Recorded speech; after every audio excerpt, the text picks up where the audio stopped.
Hello प्यारे बच्चों, आज हम लोग पढ़ने वाले हैं अलंकार। क्या पढ़ने वाले हैं? अलंकार। जो क्लास 10th में 3 अलंकार है, उपमा, रूपक, उत्प्रेक्षा। ये बहुत ही महत्वपूर्ण अलंकार है जो क्लास 10th में बोर्ड एग्जाम में हर साल पूछता है। तो चलिए हम आपको इन तीनों का परिभाषा उदाहरण सहित बताने वाले हैं। यदि आप हमारे चैनल पर नए हैं तो चैनल को सब्सक्राइब कर लीजिए। तो चलिए हम शुरू करते हैं। सबसे पहला जो है उपमा अलंकार, इसका हम परिभाषा देखेंगे और उदाहरण। तो उपमा अलंकार जो है, इसका परिभाषा है कि जहां किसी वस्तु या व्यक्ति की किसी अन्य वस्तु या व्यक्ति से तुलना की जाए या समानता बताई जाए, वहां उपमा अलंकार होता है। यानी परिभाषा में कहा जा रहा है कि जहां किसी वस्तु या व्यक्ति किसी अन्य वस्तु या व्यक्ति के साथ क्या किया जाए, तुलना किया जाए या समानता बताई जाए, वहां क्या होता है, उपमा अलंकार होता है। जैसे देखिए उदाहरण हम देखेंगे, पीपल पात सरिसमन डोला। यानी यहां तुलना किया जा रहा है मन का तुलना किया जा रहा है किसके साथ? पीपल पात के समान। यानी कहा जा रहा है कि पीपल पात सरसमन डोला, यानी पीपल के पत्ती के समान हमारा मन क्या हो रहा है, डोल रहा है। तो यहाँ मन का तुलना किया जा रहा है किसके साथ? पीपल के पत्ती के समान के साथ किया जा रहा है। दूसरा देखिए, हरिपद कोमल कमल से। यानी यहां कहा जा रहा है कि हरि यानी ईश्वर का जो पद यानी पैर है वो कोमल है, किसके समान? कमल से। यानी कमल के समान हरि का जो पैर है क्या है, कोमल है। तो ये हो गया उपमा अलंकार की परिभाषा और ये उदाहरण। तो आशा करते हैं ये आपको पहले समझ में आ गया होगा। दूसरा देखिए रूपक अलंकार। क्या कहा जा रहा है? रूपक अलंकार। इसका जो परिभाषा है, जहां उपमेय में उपमान का भेद रहित आरोप किया जाता है, अर्थात उपमेय को ही उपमान मान लिया जाता है, रूपक अलंकार कहलाता है।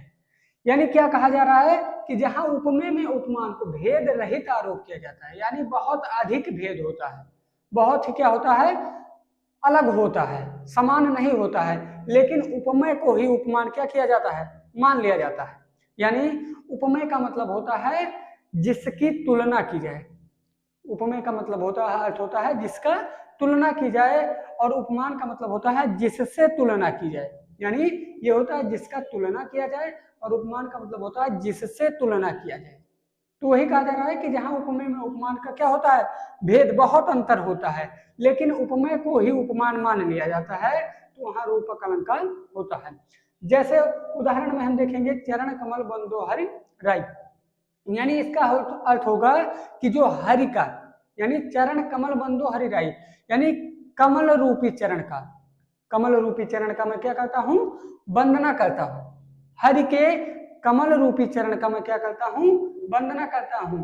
यानी अब देखिए यहां हरि का क्या है, चरण है, और कमल के समान बताया गया है, लेकिन क्या किया जा रहा है, मान लिया जा रहा है कि जो ईश्वर, जो हरि का जो चरण है वो कैसा है, कमल के समान। बहुत भेद है, बहुत अंतर है, लेकिन मान लिया जा रहा है कि जो ईश्वर का जो चरण है किसके समान है, कमल के समान। तो वही तो परिभाषा में कहा जा रहा है कि उपमेय में उपमान का भेद रहित आरोप किया जाए, वहां क्या होता, और उपमेय को ही उपमान मान लिया जाए, वहां रूपक अलंकार होता है।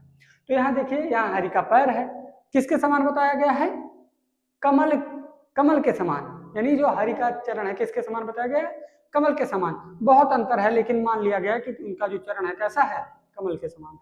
तो आशा करते हैं दूसरा भी आपको समझ में आ गया होगा।